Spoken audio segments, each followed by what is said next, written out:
السلام علیکم ناظرین، آپ دیکھ رہے ہیں سحر نیوز اور آج ہم حاضر ہیں ایک اور نئی ویڈیو لے کر۔ ناظرین، آج کی ویڈیو شروع کرتے ہیں مگر اس سے پہلے آپ سے گزارش ہے کہ آپ اس ویڈیو کو لائک کر دیں، اس ویڈیو کو زیادہ سے زیادہ شیئر کریں۔ اگر آپ نے سحر نیوز کو اب تک سبسکرائب نہیں کیا یا پھر آپ میرے چینل پر نئے ہیں تو اسے سبسکرائب کر کے ساتھ لگے بیل آئیکن کو پریس کر دیں۔ اسلام آباد ہائی کورٹ کے چیف جسٹس اطہر من اللہ اور جسٹس سمن رفعت امتیاز پر مشتمل ڈویژن بینچ نے عمران خان کے اخراج مقدمہ کی درخواست میں تفتیشی افسر سے رپورٹ طلب کرتے ہوئے کہا ہے کہ عمران خان کا بیان لے مقدمہ بنتا ہے یا نہیں، تفتیشی افسر فیصلہ کرے گا۔ عدالت نے عمران خان کے وکیل سے استفسار کیا کہ آپ نے متفرق درخواست کیا دائر کی ہے، جس پر وکیل نے کہا کہ پولیس نے عمران خان کے خلاف دہشت گردی مقدمے میں نئی دفعات شامل کر لیں۔ چیف جسٹس نے استفسار کیا کہ پولیس نے عمران خان کے خلاف چالان جمع کرایا۔ ایڈوکیٹ جنرل نے عدالت کو بتایا کہ عمران خان مقدمے میں شامل تفتیشی نہیں ہو رہے۔ عدالت نے استفسار کیا کہ کیا تفتیشی افسر گئے ہیں، جس پر ایڈوکیٹ جنرل نے عدالت کو بتایا کہ عمران خان تک پولیس کو رسائی نہیں دی جا رہی۔ تفتیشی افسر نے نوٹس بھی دیا لیکن عمران خان نے تفتیش جوائن نہیں کی۔ چیف جسٹس نے عمران خان کو شامل تفتیش ہونے کی ہدایت کی، جس پر عمران خان کے وکیل نے کہا کہ بالکل ہمیں شامل تفتیش ہونا چاہیے۔ عمران خان کے خلاف دہشت گردی کی دفعات سے متعلقہ ٹرائل کورٹ نے بھی ان کو کہا، میں دہشت گردی کے لیبل کے ساتھ آپ کے سامنے کھڑا ہوں۔ انہوں نے اس کیس میں نئی دفعات بھی شامل کر تھیں۔ چیف جسٹس نے کہا کہ جس طرح وہ کہہ رہے ہیں کرمنل کیس رجسٹر ہو چکا ہے، انہوں نے 3 مزید دفعات لگائی ہیں۔ چیف جسٹس نے کہا کہ تفتیشی افسر کے لیے بھی ایک ٹیسٹ کیس ہے، قانون اپنا راستہ خود بنائے گا، سسٹم پر ہر کسی کو اعتماد ہونا چاہیے۔ اگر غلط اوفنس بنا ہے تو تفتیشی افسر اپنی تفتیش میں خود اسے ختم کر دے۔ پولیس تفتیش کر کے یہ بھی فیصلہ کرے گی کہ کیا یہ دہشت گردی کا مقدمہ بنتا ہے۔ یہ ہمارے نظام کے بھی امتحان کا وقت ہے، جس پر عدالت نے کہا کہ JIT کی کیا ضرورت ہے، کہیں پر حملہ تو نہیں ہوا، صرف تقریر ہی ہوئی ہے۔ عدالت نے سماعت 15 ستمبر تک ملتوی کر دی۔ بچھال کلان پولیس چوکی روڈ ٹھیکیدار کی غفلت سے کھنڈرات کا منظر پیش کر رہا ہے۔ اہلیان محلہ شدید مشکلات سے دوچار ہو گئے۔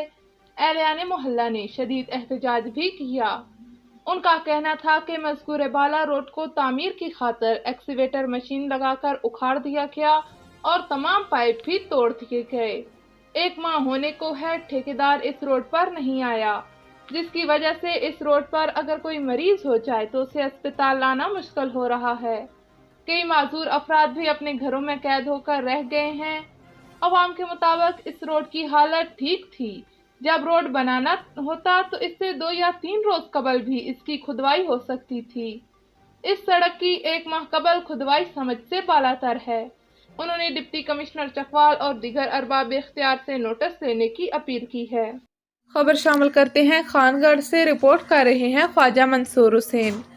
وزیر اعلیٰ پنجاب چودھری پرویز الہی کی خصوصی کاوش کی بدولت ریسکیو 1122 کی سروس ریگولیشن کی درینہ مسئلے کو حل کر دیا گیا۔ ریسکیو 1122 کو 16 سال کی طویل عرصے کے بعد سروس ریگولیشن مل گئی، جس کا باقاعدہ نوٹیفیکیشن جاری کر دیا گیا۔ سروس ریگولیشن ملنے پر اہلکاروں کی ریگولر بنیادوں پر پروموشن ہوگی۔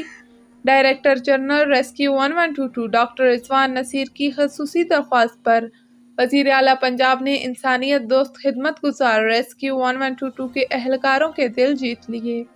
پرل سٹی اسکول بچھال کلان میں یوم دفاع پاکستان انتہائی شان و شوکت سے منایا گیا۔ اس موقع پر طلباء و طالبات نے اپنی تقاریر میں 6 ستمبر کی اہمیت پر روشنی ڈالی اور افواج پاکستان کی خدمات اور قربانیوں کو خراج عقیدت پیش کیا۔ طلباء و طالبات کی جوشیلی تقاریر اور ملی نغموں نے خوبصورت سماں باندھ دیا۔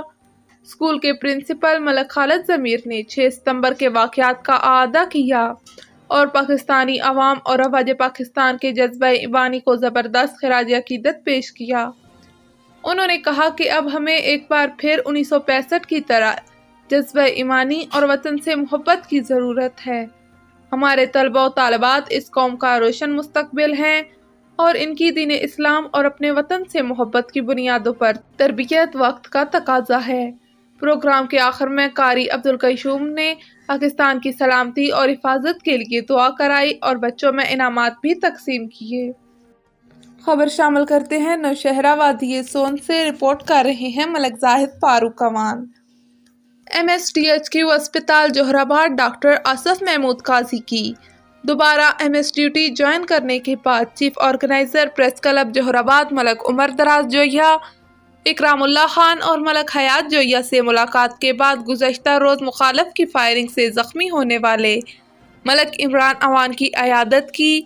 بعد ازاں ملک عمر دراز جویہ نے سینئر صحافی چودھری سرفراز اور سینئر صحافی ملک ذوالقرنین کے ہمراہ ڈرگ کنٹرولر خوشاب ڈاکٹر فرقان قریشی کو عطائیوں کے بارے میں آگاہ کیا۔